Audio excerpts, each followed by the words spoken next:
तो बहुत बहुत स्वागत है मेरे TS53 एंट्री के जितने भी कैंडिडेट हैं। लगातार प्रश्न ये चलता रहता है मेरे जितने भी जेई जो है एग्जाम में बैठे हुए कैंडिडेट हैं इस साल जो ड्रॉप ईयर लेके बैठे हैं और एग्जैक्टली नेक्स्ट ईयर वो टारगेट कर रहे हैं कि 2025 अप्रैल में एग्जाम में बेहतर परफॉर्मेंस करेंगे जेई के। बट पहले अगर यार अपॉर्चुनिटी आ रही है तो क्यों ना भरा जाए। बट अपॉर्चुनिटी आ रही तो बड़े सारे डाउट्स भी रहते हैं कि सर इसके माध्यम से अपॉर्चुनिटी क्या मिलने वाली है, क्या स्कोप है सर। तो एग्जैक्टली मैं पहले क्लियर कर दूँ यार कि आप जेई मेन एडवांस क्वालिफाई करके कोई ना कोई कॉलेज ही जाके ज्वाइन करोगे, कॉलेज में भी पैसे आप भरोगे और जॉब की कोई सिक्योरिटी नहीं होगी। बट जब हम army TS navy TS entry की बात करते हैं, एनडीए के द्वारा ही आप बीटेक कर रहे होते हैं, तो सबसे पहली बात आपको टॉप कॉलेजेस से यार इंजीनियरिंग की डिग्री मिल रही है और आपकी जॉब सिक्योर है, सबसे बड़ी चीज़। और इतने क्रेडिबल ऑर्गेनाइजेशन का आप हिस्सा बनने जा रहे हैं, इससे बड़ी बात क्या हो सकती है। मतलब पैशन एंड प्रोफेशन दोनों ही जीने का मौका है। तो बढ़ चढ़ के मेरे लाल फॉर्म भरो इसका तेजी के साथ।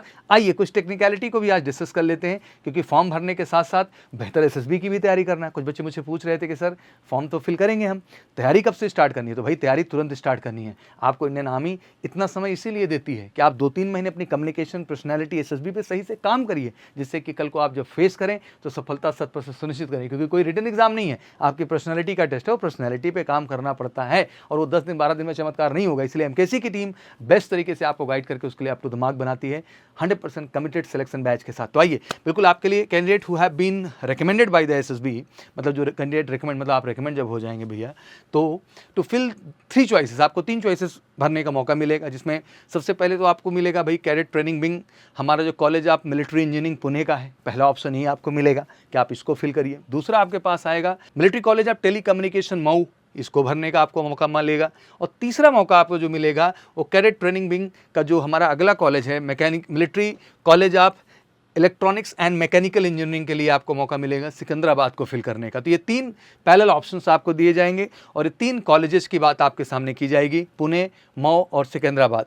For respective cadet training wings all choices will be required to be mandatory field, मतलब इसको आपको भरना पड़ेगा। मतलब 1, 2, 3 की उसमें भी प्रायोरिटी का ऑप्शन आपको दिया जाएगा। There should be no common choice, कोई भी कॉमन चॉइस नहीं होगी कि आपने 2 भर दिया, दूसरे ऑप्शन पे भी भर दिया भाई, पहले ऑप्शन में भर दिया भाई। आपको तीनों ऑप्शन तो अलग ही रखने होंगे।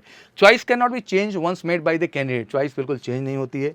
मतलब फर्स्ट सेकंड थर्ड जो आपने प्रायोरिटी रख दी वही ऑर्डर रहेगा भाई। लाजमी सी बात है, पहला मौका तो फर्स्ट के ही लिए जाएगा। फर्स्ट में मोबिलिटी नहीं होगी, कट ऑफ नहीं मीट कर रहे होंगे या वही स्कोर नहीं होगा एसएसबी में, तो सेकंड के लिए जाएंगे, नहीं तो फिर थर्ड के लिए आप जाएंगे। Filling of the choice will not determine allocation of the cadet training wing, ध्यान रखिए डिटरमाइन नहीं है। Final allocation of the cadet training wing will be decided by the Indian army, वो केवल निर्णय इंडियन आर्मी के हाथ में है, वो डिसाइड करेंगे and will be indicated in the joining instructions issued. जब ज्वाइनिंग इंस्ट्रक्शंस आएंगे, लेटर आएगा तो उसमें आपको वो अपडेटेड रहेगा। नो रिप्रेजेंटेशन और changes of the cadet training wing will be permitted, किसी तरह का चेंज इन फ्यूचर भी आपको करने के राइट्स नहीं होंगे। The engineering stream offered 3 CTW as follows, that mean जो इंजीनियरिंग स्ट्रीम्स आपको ऑफर किए जाते हैं कैडेट ट्रेनिंग विंग के वो इस तरीके से, जैसे मैं CTW सेमी पुणे की बात करूँ तो सिविल एंड मैकेनिकल इंजीनियरिंग के पॉइंट ऑफ व्यू से, वहीं कैडेट ट्रेनिंग विंग अगर हम MCTE मऊ की बात करते हैं तो IT एंड टेलीकॉम इंजीनियरिंग के लिए है। और CTW MCEME की बात करें सिकंदराबाद की तो इलेक्ट्रॉनिक्स एंड मैकेनिकल इंजीनियरिंग के लिए है। तो एग्जैक्टली तीनों के अलग अलग ब्रांचेज हैं, अलग अलग इंजीनियरिंग कोर है, वो आपको चॉइस वाइज वहाँ पे मिल जाता है। बाकी इसकी क्रमशः भी और बहुत सारी डिटेल हैं जिन पे बात करना बहुत ज़रूरी है, क्योंकि मैं जानता हूँ मेरे इंजीनियर्स को बड़ी क्लैरिटी चाहिए होती है कि सर एग्जैक्टली हम क्या जा रहे हैं, क्या करना है, कैसे करना है। बट इन सारी क्लैरिटी के बीच फॉर्म तो आप फिल करेंगे क्योंकि फॉर्म फिलिंग शुरू हो चुकी है। बट पहले ही ध्यान रखना है कि आपको एक रियल प्रिपरेशन भी करनी है और आपको इस बार TS53 में 100% सफलता लेनी है। और एग्जैक्टली ये कमिटेड सफलता आपको मिलेगी एमकेसी में one of the best SSB team के माध्यम से। बेहतरीन एसेसर आपके डिफरेंट एसएसबी बोर्ड के, one of the best guidance pattern मिलेगा, बेहतरीन कम्युनिकेशन, जनरल अवेयरनेस, बिल्कुल फोकस तरीके से आपको अप टू द मार्क करेंगे एसएसबी के पॉइंट ऑफ व्यू से। तो बिल्कुल आपको घबराना नहीं है, फॉर्म फिल करना है और एमकेसी का हिस्सा बन के इस बार श्योर शॉर्ट रिकमेंडेशन लेके माँ बाप को, हम सबको, देश को गर्व महसूस कराना है।